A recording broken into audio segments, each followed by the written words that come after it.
बिस्मिल्लाहिर्रहमानिर्रहीम अल्लाहुम्मा सल्लि अला मुहम्मदिन व आलि मुहम्मद वअज्जिल फरजहुम व फरजना मिनहुम। अज़ीज़ान मोहतरम, माह रमज़ानुल मुबारक की आखिरी शब जिसको चांद रात भी कहा गया और शब आखिर माह रमज़ान भी कहा गया, उसका एक बहुत अहम अमल है और वो ये है कि ज़ियारत हज़रत इमाम हुसैन अलैहिस्सलाम को अंजाम देना। इसी सिलसिले में एक वाक़या मैं आपके साथ शेयर करने जा रही हूँ जिसको किताब दारुल इस्लाम में नकल किया गया और वो अलामा कज़वीनी से मुताल्लिक़ है कि उनके बारे में लिखा गया कि वो खुद बयान करते हैं कि एक मरतबा मैं हरम मतहर में मौजूद था और वहाँ करबलाए मोहल्ला में जाने का मेरा मकसद ही ये था कि मैं जो ईद उल फित्र है उसकी ज़ियारत इमाम हुसैन अलैहिस्सलाम जो कि एक अफजल तरीन अमल है उसको अंजाम दूंगा। अभी मैं वहाँ हरम में मौजूद ही था कि एक शख्स मेरे पास आया और मुझसे पूछने लगा कि क्या आज शब आखिर माह रमज़ान है या चांद रात है, ताकि मैं ज़ियारत इमाम हुसैन अलैहिस्सलाम उस नियत से अंजाम दे सकूं। तो मैंने उस शख्स को ये कहा कि अभी मालूम नहीं है, एहतमाल है कि चांद निकल आएगा लेकिन अभी कुछ कहा नहीं जा सकता।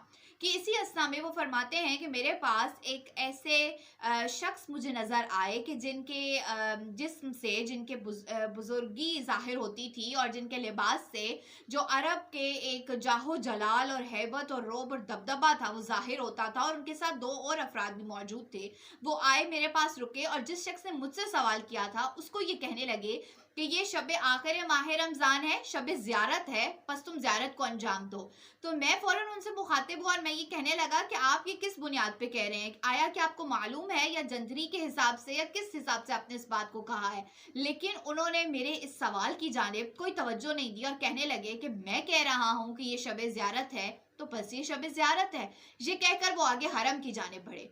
अलामा साहब बयान करते हैं कि अभी मेरे ऊपर वही बेखुदी की कैफियत तारी थी कि जैसे ही मैं उस आलम से बाहर आया और एकदम मुझे ये ख्याल आया कि ऐसा जुमला, ऐसा रोब, ऐसा दबदबा, ऐसी हैबत, ऐसी जाहो जलाल और बुजुर्गी तो किसी आम शख्स से जाहिर होना मुमकिन ही नहीं थी। बस मैं उनके पीछे भागा। अब जो मैं भागा तो हर शख्स से पूछता जा रहा हूँ कि क्या तुमने इस तरह के किसी शख्स को देखा है कि उनके साथ दो और अफराद मौजूद थे। अरब के जाहो जलाल और बुजुर्गी वाला लिबास उन्होंने ज़ेब तन किया हुआ था, लेकिन हर शख्स ने मुझे ये जवाब दिया कि नहीं, हम में से किसी ने उनको नहीं देखा। यहाँ तक कि वो खुदाम के पास गए और उनसे कहने लगे, चूंकि आने जाने का एक वही रास्ता था, तो वो पूछने लगे, लेकिन वहाँ पे मौजूद जो खुदाम थे उन्होंने भी इस बात से इनकार कर दिया कि उन्होंने किसी ऐसे शख्स को वहाँ पर नहीं देखा। बस वो बहुत ज़्यादा अफसोस करते रहे।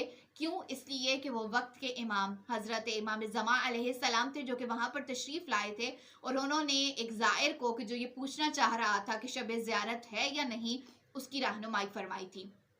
बस अजीज़ान मोहतरम, हमें ये चाहिए कि हम हज़रत इमाम हुसैन अलैहिस्सलाम की ज़ियारत को ज़रूर अंजाम दें, जो कि शब आखिर माह रमज़ान होगी या शब ईद है या चांद रात जिसको कहा जाता है वो है, तो उसका एक अफजल तरीन अमल है और वो ज़ियारत इमाम हुसैन अलैहिस्सलाम है। और बिलखुसूस अगर आप इमाम हुसैन अलैहिस्सलाम के हरम तक पहुँच सकते हैं तो लाजमी पहुँचें और इस ज़ियारत को अंजाम दें। नहीं तो जो ज़ियारत किताबों में मौजूद है, किताब मफातिहुल जनान में मौजूद है, दीगर किताबों में मौजूद है, आप उसको ज़रूर पढ़ें और फिर हज़रत कायम आले मोहम्मद को उनके जग का वास्ता देते हुए अपनी हाजात, अपनी दुआएं इमाम की बारगाह में पेश करें। इंशाअल्लाह कि हज़रत इमाम ज़मा अलैहिस्सलाम हम पे अपनी निगाह करम करेंगे। अल्लाहुम्मा सल्लि अला मुहम्मदिन व आलि मुहम्मद वअज्जिल फरजहुम व फरजना।